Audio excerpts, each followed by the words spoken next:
Octobre nous demande d'affronter les aspects bruts de nos vies. Ça nous demande aussi, ce mois, de nous aligner sur des valeurs plus profondes et de nous préparer encore pour la métamorphose à venir. Bonjour, c'est Judith d'Astrologie et compagnie. On va parler un petit peu du mois d'octobre, là, dans cet épisode des Murmures du ciel. Et ouais, c'est un mois super important, super intéressant, qui va nous permettre de terminer cette année du Phénix.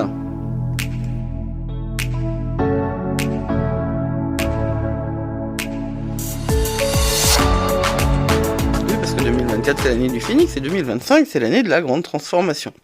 Donc, octobre. Ombre transformatrice et vérité éclairante. Voilà ce dont il est question. Et moi je parle d'apocalypse, parce que apocalypse en latin ça veut dire révélation. C'est pas du tout la fin du monde, encore une fois, c'est un mot qui a été employé. Le livre de l'apocalypse, c'est le livre des révélations. Après, ça fait, c'est pas depuis l'invention de BFM TV que on joue sur les peurs des gens. C'est un truc qui est structurel, qui est complètement intégré dans notre société. Ça remonte à la fin du Moyen-Âge. Et oui, ça remonte au temps où, parce que un certain nombre de décisions de mauvaise qualité ont été prises, et parce que ça a été conjoint avec des problèmes climatiques, pour le coup, problèmes qui étaient structurels, naturels, je veux dire, pas structurels, naturels, on a trouvé des boucs émissaires. Les boucs émissaires qui ont été traditionnellement la communauté juive et puis après les femmes. C'est l'histoire des procès de sorcellerie et c'est très très intéressant de voir que l'utilisation d'un bouc émissaire est une manière de se dédouaner, de se dégager de ses responsabilités et que c'est arrivé au moment où une forme économique différente a émergé à partir des bancs italiens, des bancs au sens où on s'asseyait dessus, d'ailleurs c'est de là que vient le mot banque, où l'argent n'était plus associé à des valeurs concrètes, mais à des valeurs théoriques.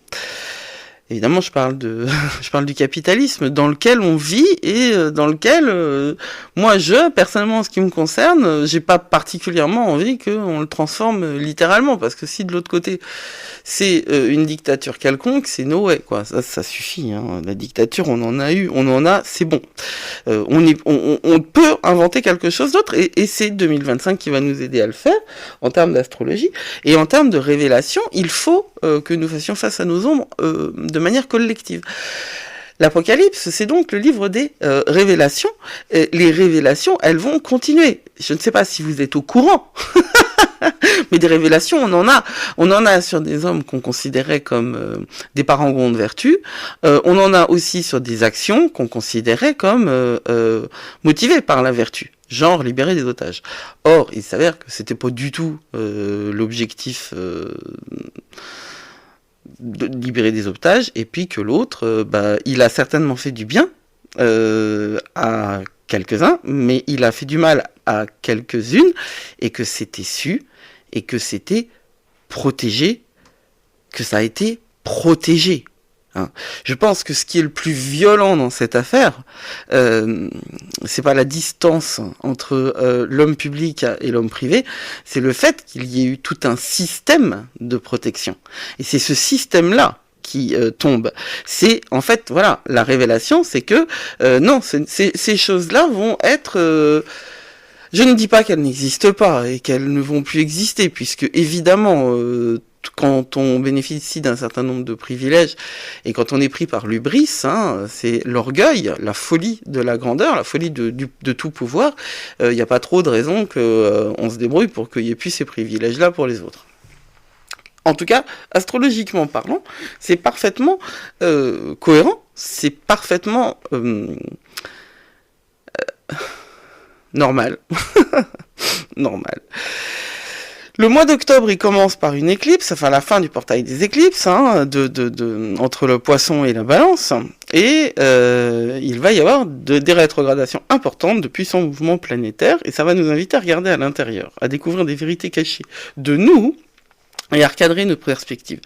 C'est très très important, tant sur le plan personnel que sur le plan général. Sociétalement, si on faisait face à nos ombres, on aurait moins de monstres.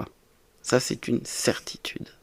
Mais on ne fait jamais face à nos ombres sociétalement, parce que, pour bien des raisons, et c'est pas le sujet maintenant.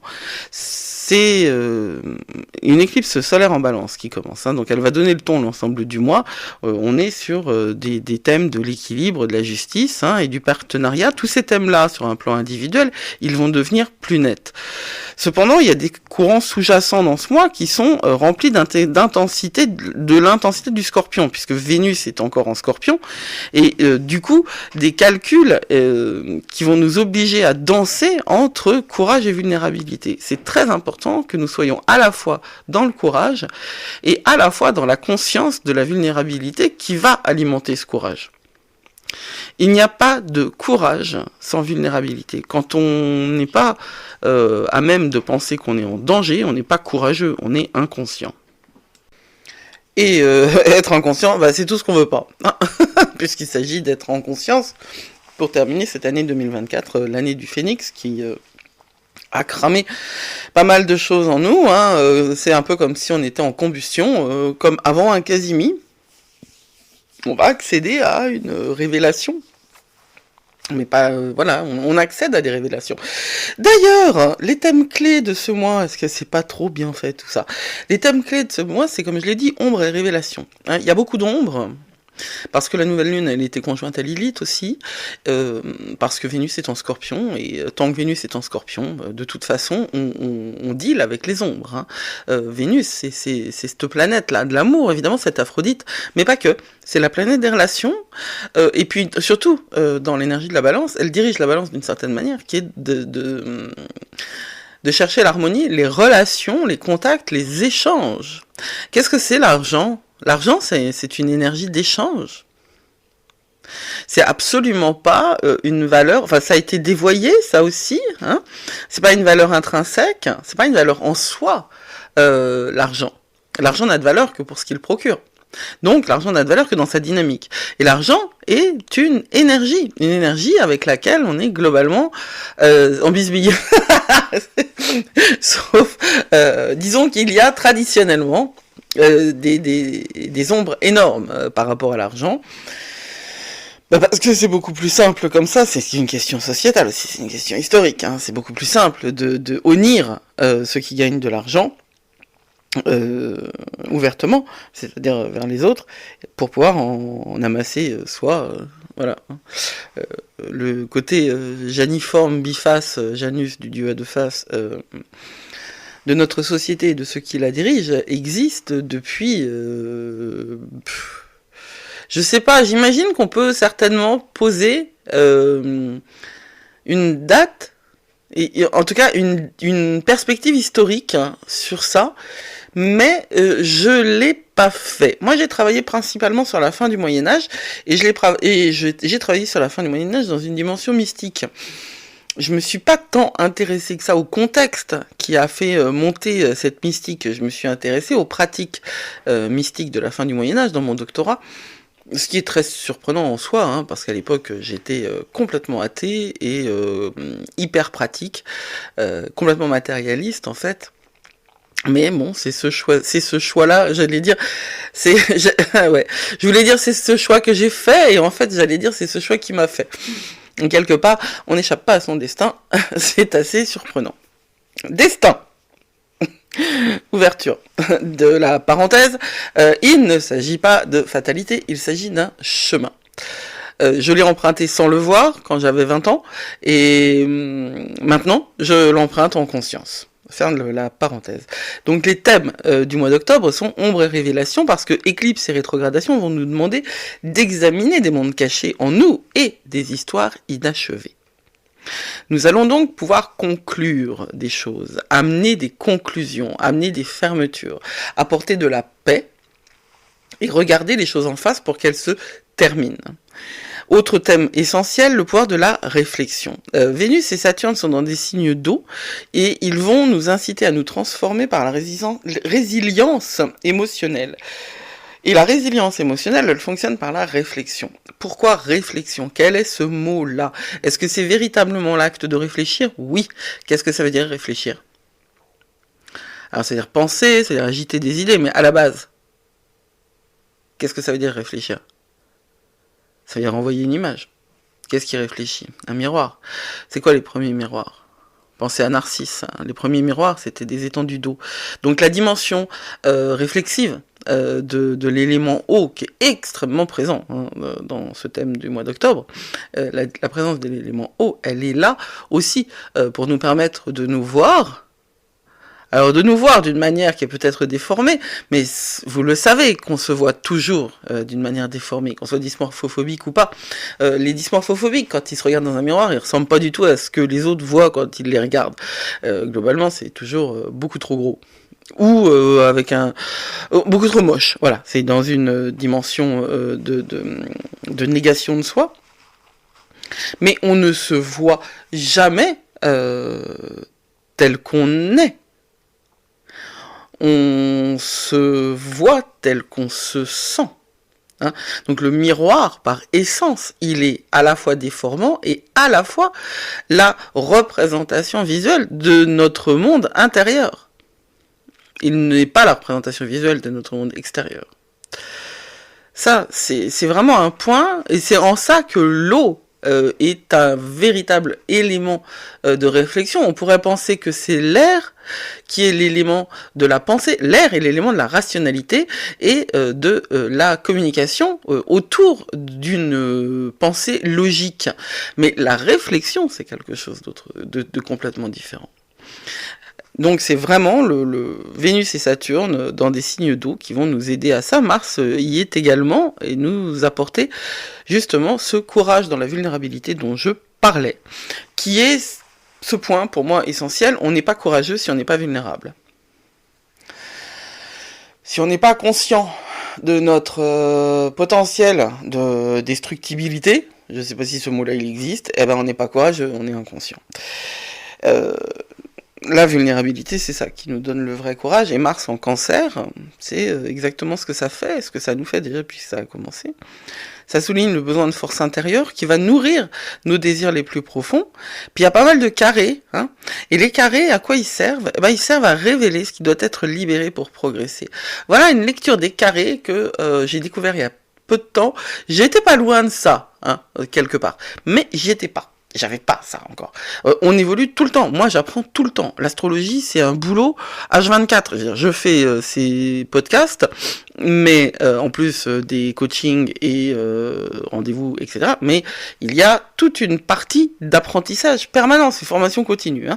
Et c'est ça qui est intéressant dans l'astrologie, comme dans le reste, d'ailleurs. C'est une vision des carrés qui va nous accompagner tout au long de ce mois d'octobre, qui mettent le doigt, sur ce qui doit être libéré pour progresser. Alors, ce mois d'octobre, pour moi, c'est la danse de l'ombre et de la lumière. C'est la danse d'une énergie cosmique qui nous oblige à la transformation intérieure. Le monde extérieur ne sera transformé que parce que nous transformons notre monde extérieur. Nous ne pouvons pas compter sur ceux qui sont au pouvoir pour transformer le monde d'une manière qui serait plus juste et plus équitable, plus verso. Hein, c'est à nous de le faire. Il y a beaucoup de transits sur lesquels je reviens globalement dans les brèves de lune. On va parler là, parce que j'en ai pas parlé dans les brèves de lune pour les 3 et 4 octobre, on va parler de Vénus en Scorpion qui est trigone à Saturne, hein, parce que je le disais, la danse de Scorpion et de Saturne en Poisson, ça fait partie de ces éléments de base, hein, de la transformation de ces ombres qui s'associent aux révélations. En fait, les ombres, quand on les intègre, deviennent des révélations.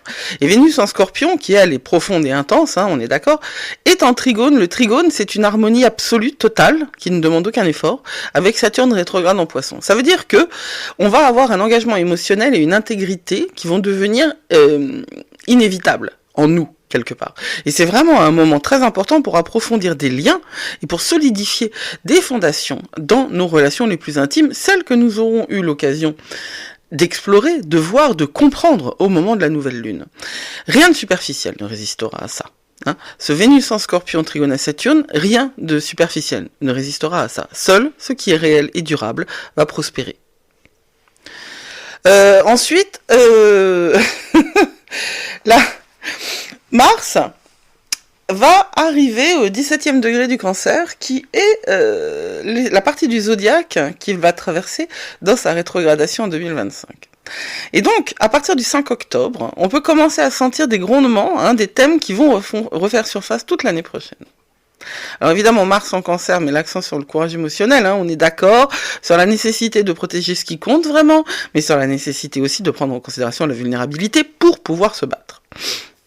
Là, vous allez noter, à partir du 5 octobre, vous devriez pouvoir noter des éléments qui vont ressurgir. Alors, comment on fait pour noter des choses qui ne sont que des silhouettes d'autres choses qu'on ne sait pas encore voir advenir, qu'on ne peut pas encore voir advenir. Comment on fait ça? Eh ben ça, c'est justement en travaillant quotidiennement avec l'astrologie, c'est-à-dire en écoutant quotidiennement les énergies qui se passent et en notant. Je pense que vraiment le travail de journaling et de conscientisation des énergies subtiles qui nous entourent est un travail dont tout le monde doit se charger, pour peu qu'il ait à cœur d'être sur un chemin d'éveil. Alors à partir du 5 octobre, sachez que Mars va être dans c'est la préombre de sa rétrogradation qui aura lieu donc en 2025. Et vous pouvez noter tout ce qui correspond à la fois aux thématiques martiennes, donc la guerre, le dynamisme, le sexe, et tout ce qui est tout ce qui relève de la thématique du cancer, la famille, les racines, la mère. Et puis, si vous voulez aller encore plus loin, vous pouvez voir où le 17 degré du Cancer arrive dans votre thème, c'est-à-dire quelle maison cela impacte. Ce dont je voulais vous parler aussi dans la suite, c'est que Vénus en Scorpion est trigone à Mars le 8 octobre, et le même jour, Mercure est trigone à Jupiter. Alors, on a donc des trigones, c'est-à-dire ce sont un aspect extrêmement harmonieux avec des signes qui sont dans le même élément. Scorpion et Cancer pour Vénus et Mars, Balance et Jupiter pour Mercure et Jupiter. Le 8 octobre, c'est vraiment une journée qui va avoir beaucoup de potentiel de passion, de connexion et d'idées qui vont grandir. Le trigone Vénus-Mars, on va dire qu'il éveille l'âme. C'est-à-dire c'est le couple d'amoureux. Vénus et Mars, Aphrodite et Arès, c'est un couple d'amoureux, c'est un couple d'amour. D'un amour armé, c'est pas un amour fleur bleue. C'est un amour passion, mais qui quand même favorise l'harmonie entre le désir et l'action. Et Mercure et Jupiter, ça va donner beaucoup d'optimisme, beaucoup de puissance, beaucoup de pensée. Il va être beaucoup de pensée, qu'est-ce que je voulais dire? Beaucoup d'optimisme dans nos pensées. Il va falloir être dans la conviction, mais une conviction qui est ancrée dans le cœur. Vous devez être authentique. C'est pas pour rien que j'ai choisi cette thématique, ce slogan-là. C'est pas pour rien. Le 9 octobre, Jupiter rétrograde. 21e degré du Gémeaux. Voilà, la planète de la croissance et de la sagesse entre en phase rétrograde. On va être conduit, appelé à repenser nos activités intellectuelles, nos projets en général, et toute la manière dont on philosophe, toute la manière dont on pense. La rétrogradation de Jupiter, qui arrive 3 jours avant que Pluton ne rejoigne à nouveau le degré anarétique du Capricorne, c'est un vrai travail d'intériorisation, de révision de son paradigme, de ses paradigmes, c'est-à-dire de ses cadres de pensée, de ce qui est vrai pour nous. Qu'est-ce qui est vrai pour vous ? Vous savez que ce qui est vrai pour vous n'est pas obligatoirement pour les autres. Donc il va falloir accepter, que la vérité soit modulable, malheureusement, et deux, que pour qu'une société fonctionne, il faut qu'on s'entende sur un consensus. C'est une vérité partagée. Et cette vérité, ce sens philosophique, cette direction donnée à une société, elle ne peut être que pour le meilleur de chacun, le bien commun, disaient les philosophes antiques. Cette notion du bien commun, elle a été complètement galvaudée et elle a été réduite au bien commun pour moi. Enfin moi, c'est pas moi en tant que Judith, mais c'est moi en tant que je suis privilégié, je suis né là, on m'a appris que parce que j'étais né ici et là de telle ou telle personne, j'étais privilégié, et là-dessus on a rajouté, on m'a appris que parce que j'avais gagné énormément d'argent, j'étais privilégié, donc j'avais plus de droits. Il va falloir qu'on revienne sur une notion de la communauté. C'est obligatoire que notre société redevienne un peu plus horizontale. Ça, c'est la direction du Verseau. Pluton en Verseau va nous amener à ça. Mais avant d'arriver à ça, Pluton se redirige vers le 29e degré du Capricorne, c'est-à-dire le degré anarétique. Ça, c'est la fin d'un long cycle de transformation qui a commencé lors de la première rétrogradation de Pluton en mai. C'est un moment puissant pour récupérer votre pouvoir personnel, à vous. En particulier dans les domaines où vous avez lutté avec l'autorité, le contrôle et l'héritage. Donc tout ce que je viens de dire, ça va pouvoir trouver une espèce d'exutoire, que j'espère ne pas être violent. Travaillons chacun sur nous pour trouver justement dans ces derniers degrés du Capricorne l'aboutissement d'un long processus de restructuration de tout ce que nous avons fait depuis des mois, pour réussir à savoir où on veut aller et qu'est-ce qu'on veut donc donner de nous pour qu'est-ce qu'on peut changer en nous pour que l'extérieur, le collectif, aille mieux. Je vais vous parler d'une journée. Il y a 2 journées qui sont qui se suivent. Il y en a une, c'est chaud cacao, et l'autre, elle est superbe. Le 13 octobre, Mercure est en carré à Pluton, et juste après entre en Scorpion. Mercure en Balance est en carré à Pluton, et juste après entre en Scorpion. Alors, là, on en a parlé plein de fois, j'en parle plein de fois, dans les brefs de lune, du carré de Mercure à Pluton. Des carrés à Pluton, il y en a plein en ce moment, donc c'est vraiment quelque chose qu'on rencontre en permanence. C'est une conversation difficile, c'est lutte de pouvoir. Là, il n'y a plus moyen de se cacher la vérité. Puisque Mercure traverse le Scorpion, il est en train de nous emmener en profondeur. Il va nous demander d'explorer les mystères sous la surface. Il va y avoir des choses très importantes. J'ai dit Mercure traverse le Scorpion. Non, Mercure traverse la Balance et nous amène ensuite en Scorpion pour aller vers la profondeur. C'est un jour qui risque d'être difficile, avec des dialogues révélateurs qui peuvent être avec vous comme avec les autres, mais c'est un jour aussi qui va vous apporter beaucoup de clarté. Je vais avoir du mal à le dire encore, la vérité libère. La vérité libère. C'est une des clés, en fait, de conscientisation de soi. Et puis, le lendemain, c'est une belle journée, parce que le soleil, il est trigone à Jupiter. Bon, Jupiter rétrograde, d'accord, mais le soleil, il est trigone à Jupiter, et aussi carré à Mars. Et Vénus, en Scorpion, s'oppose à Uranus en Taureau. Alors, le 14 octobre, ça s'entrechoque. On a quelque chose où on a une grande puissance d'inspiration, une grande puissance de percée intellectuelle, ou de percée tout court, quoi, mais avec des frictions. L'opposition entre Vénus et Uranus apporte des changements inattendus. En fait, c'est marrant, c'est comme si la friction entre le Soleil trigone à Jupiter, donc on est dans l'expansion en carré à Mars en Cancer, crée des étincelles qui vont être complètement potentialisées par Uranus, et donc il peut y avoir des changements mais hyper inattendus, presque violents, dans les relations, en particulier là où la liberté hein. Et l'intensité émotionnelle sont en contradiction. C'est-à-dire que si vous vous sentez enfermé dans une relation, ce jour-là, ça pourra exploser grave. Vraiment. Hein. Ce qui suit, il y a des jolis aspects de Vénus en Scorpion, Trigone à Neptune, sextile à Pluton, à la suite les 16-17. Donc ça c'est vraiment joli, c'est de l'intensité, c'est de l'amour. Donc en fait, ce qui va avoir résisté aux aspects précédents, les conséquences des explosions précédentes vont être positives. Hein. On a un aspect, le 22 octobre, un jour où il y a un max d'aspects, c'est Mercure et Trigone à Saturne, le Soleil est en carré à Pluton et rentre en Scorpion le même jour. Alors le 22 octobre, c'est vraiment un jour qui va être très présent, il y a beaucoup d'aspects, beaucoup d'intensité astrologique, c'est un mélange de profondeur et de pression. Je le dis toujours, c'est sous la pression que le charbon devient diamant, hein, donc on va avoir de la réflexion et puis de la gestion de nos vérités émotionnelles, mais en même temps, on va devoir faire face à ce qu'on ne peut plus nier. Donc d'un côté, on va être hyper raisonnable, et d'un autre côté, on va être le nez dans des vérités absolues.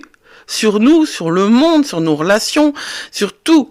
On ne peut plus nier, que ce soit en interne ou en externe, que ce soit en individuel ou en collectif. Et quand le soleil se déplace en Scorpion, en plus, l'accent devient posé carrément sur la transformation. Hein. Le Scorpion, c'est le signe des tabous. Hein, c'est le signe de la maison 8, c'est la maison pivot dans ma lecture de l'astrologie, c'est la maison qui va nous faire passer de notre conscience de mortel à notre dimension divine. C'est la mort et la transformation. Et donc, si vous suivez toute l'histoire en fait que nous raconte l'astrologie du mois d'octobre, on va être face à des éléments qui vont nous transformer profondément, intérieurement, profondément et radicalement. Il va falloir le vivre. Il va falloir l'accepter. Et je pense qu'on est tout à fait capable de l'accepter. Les autres aspects sont... je les proposerai jour après jour, parce que tout ça pour moi c'est vraiment le plus important, jusqu'au 30 octobre, où Mercure en Scorpion s'oppose à Uranus en Taureau. Et on va donc terminer le mois dans des révélations surprenantes et des grosses perturbations dans la communication. Il va falloir réellement, jusqu'au bout du mois, tabler sur notre capacité d'adaptabilité, de souplesse intérieure, de souplesse énergétique et de notre grande capacité de résilience, que nous avons tous parce que nous sommes vivants en 2024 et que c'est une année extrêmement transformatrice. C'est l'année du Phénix, et vous allez voir, l'année 2025, elle est elle aussi avec énormément d'aspects qui vont nous... Eh bien, toujours pareil, nous permettre d'avancer. Vous n'êtes pas là par hasard, hein. Vous n'êtes pas là en 2024 par hasard. Vous êtes là parce que vous avez quelque chose à faire. Et ce mois d'octobre va vous permettre de comprendre de mieux en mieux vers où vous devez aller. Je vous remercie de votre attention. N'oubliez pas que vous êtes plus fort que vous croyez. N'oubliez pas, surtout pas ça. Et prenez soin de vous. Blessed be.